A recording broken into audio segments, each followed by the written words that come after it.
Hola, ¿qué tal? Buen día. Mi nombre es Alberto Pérez. El presente video lo titulo Los órdenes de la naturaleza. Este video contiene información del texto de Daniel Andler titulado El orden físico-químico de las páginas 263 a la página 316. Los enigmas de la naturaleza son el punto de partida de la filosofía griega y también para la inquietud científica.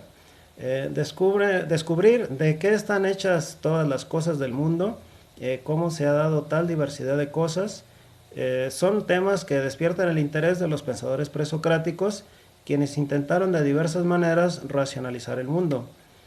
Luego apareció Sócrates y agregó un nuevo tema de búsqueda: la existencia humana.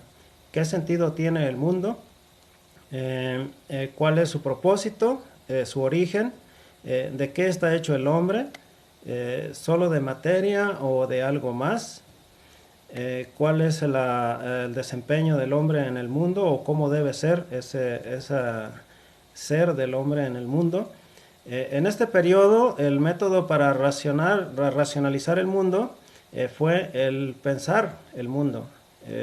La ciencia, como actualmente la conocemos, tendría que esperar 2000 años para ser utilizada de tal manera que fuera una herramienta útil que evidenciara los secretos de la naturaleza inorgánica, y casi 2500 años para revelar los secretos de la naturaleza orgánica de los seres vivos.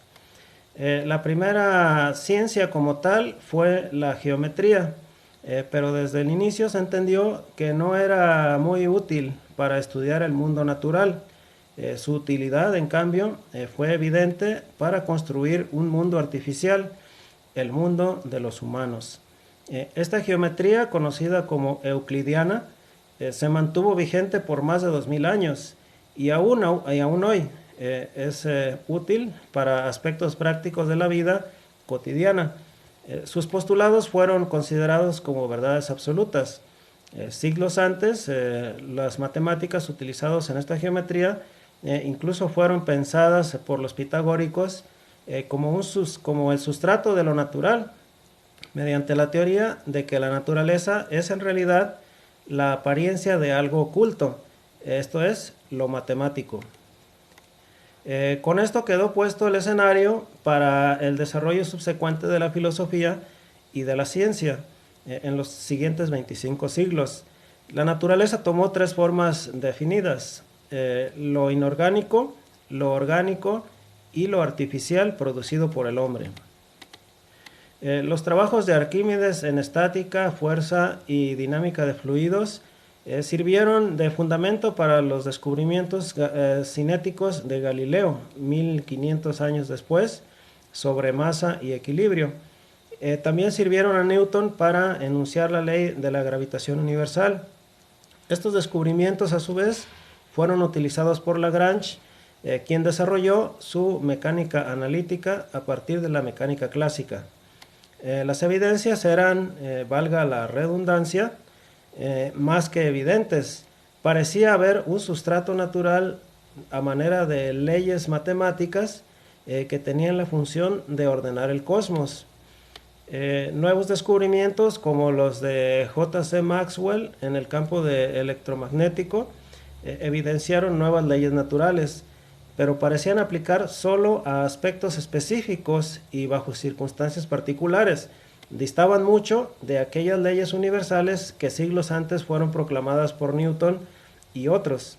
Los trabajos de Maxwell, Rutherford, Max Planck y otros sentaron las bases para las dos teorías de la relatividad de Albert Einstein, quien redefinió los conceptos de espacio y tiempo, ya no como absolutos newtonianos, sino como un sistema tetradimensional relativo.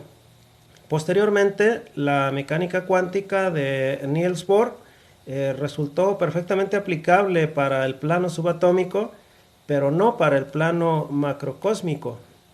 Todo esto condujo al descubrimiento de nuevas geometrías distintas a la euclidiana. Hasta aquí la problemática desde lo filosófico y de cierta manera también desde lo científico era obvia. ¿Acaso existen en realidad leyes naturales? Y si existen, ¿es posible que exista una ley que las abarque a todas? ¿O bien cada campo tiene sus propias leyes? ¿Realmente lo natural tiene un orden o más bien todo es un desorden? Estos cuestionamientos llevaron a muchos filósofos y científicos a pensar en una teoría del todo.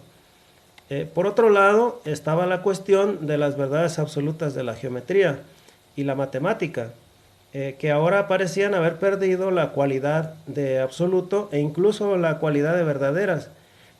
Si estas verdades no eran después de todo verdades, por decirlo así, ¿existe acaso alguna verdad inmovible o omnipresente en el mundo? Y algo más, el descubrimiento de que el universo está expandiéndose dio paso a un planteamiento lógico. Si el universo se expande, quiere decir que en el pasado tuvo que haber iniciado la expansión en un punto central. ¿Cuándo y dónde comenzó la expansión? ¿Qué dio origen a todo lo existente en el universo? ¿Cómo fue creado?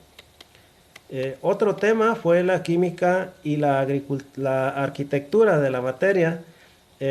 A finales del siglo XIX, Mendeleev descubrió que los elementos químicos podrían ser clasificados de manera ordenada, al grado de predecir nuevos elementos aún desconocidos.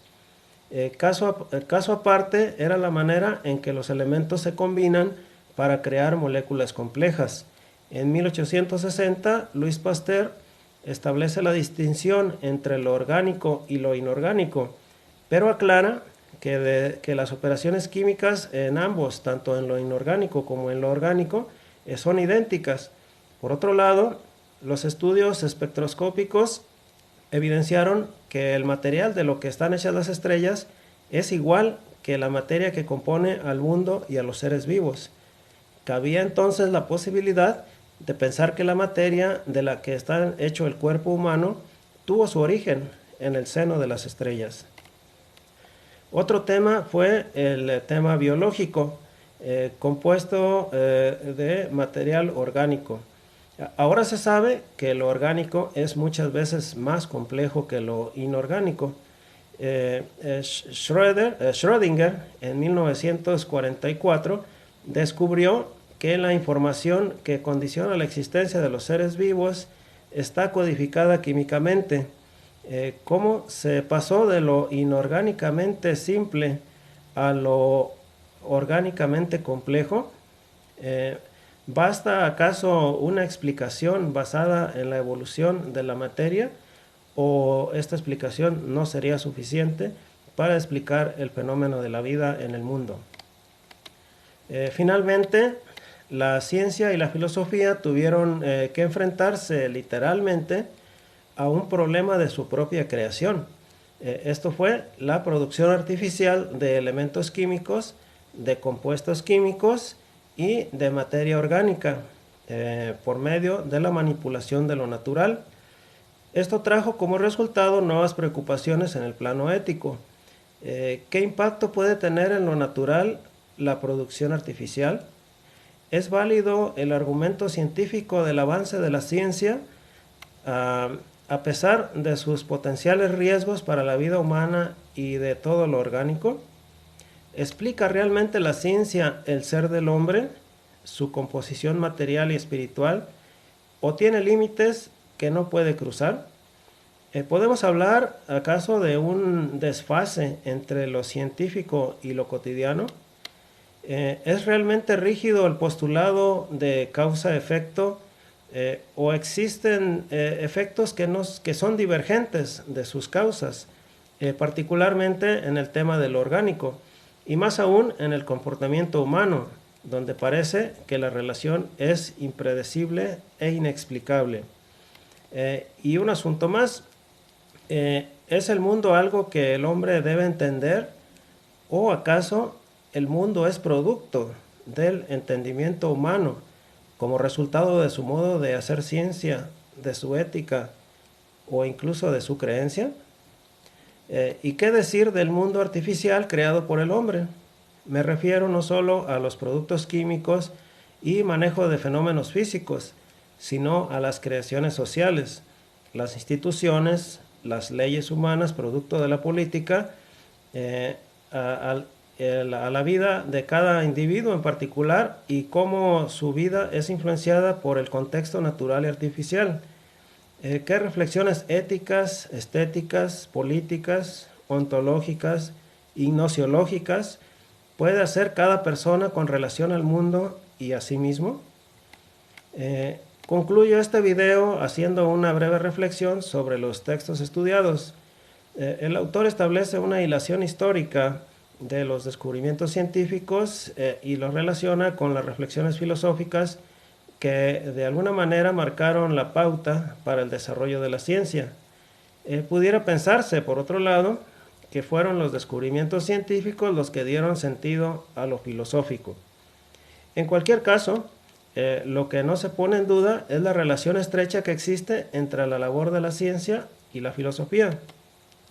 En lo personal, me parece que conviene plantear el asunto al estilo kantiano, diciendo que la ciencia ha cumplido un rol constructivo, mientras que la filosofía ha cumplido un rol regulativo. La ciencia sin filosofía carece de rumbo, la filosofía sin ciencia carece de, más bien la filosofía sin ciencia es una argumentación vacía y estéril.